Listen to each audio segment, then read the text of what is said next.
One thing about real estate and doing real estate like a business, you need to understand the fundamentals of the business. Let me give you an example on some strategies that as a new investor, that a lot of new investors miss this key point when it comes to being an investor. And that's annually checking your mortgage statements. A lot of times we set it, we forget it with our mortgage. We set it, we forget it with our taxes. We set it, we forget it with our insurance. But what you need to do is implement a system to check your mortgage statements every year. Every year I pull all of my mortgage statements and I take a look at my escrow account to make sure that there's enough money inside of escrow in order for me to take care of the taxes and insurance. See, what happens is that if your escrow account is short, then that means that your mortgage is going to increase for that following year because there wasn't enough money being pulled off your PITI, which is principal, interest, taxes, and insurance, in order to cover the escrow that comes out of your mortgage escrow account.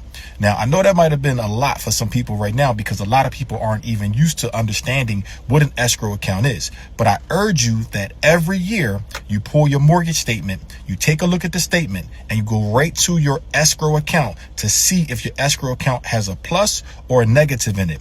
At that point, you can address it if there is a negative.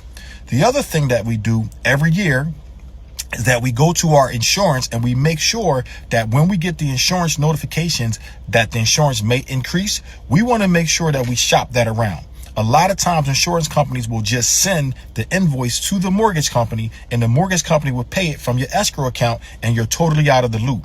That is not doing real estate like a business. That's setting it and forgetting it. So what you want to do is tell the insurance company to send you the invoice, even though they may still send it to your mortgage company, but you need to see that invoice to make sure that that increase is a dollar amount that you agree upon. Or once you get it, typically you should be getting it at least 90 days or more before the policy goes into effect. That gives you an opportunity to shop that insurance around, get a better rate, and then that way your escrow account will not have a negative dollar amount in it. So these are some tips and strategies that you should be utilizing as doing real estate. If you say that you are a real estate investor, if you say that this is your career by doing real estate, then you need to start doing real estate like a business. And if you need some more tips and strategies on how to set these different things up, make sure you book your one-on-one strategy call for real estate or your one-on-one strategy call for landlords. Everybody want to do real estate until it's time to do real estate.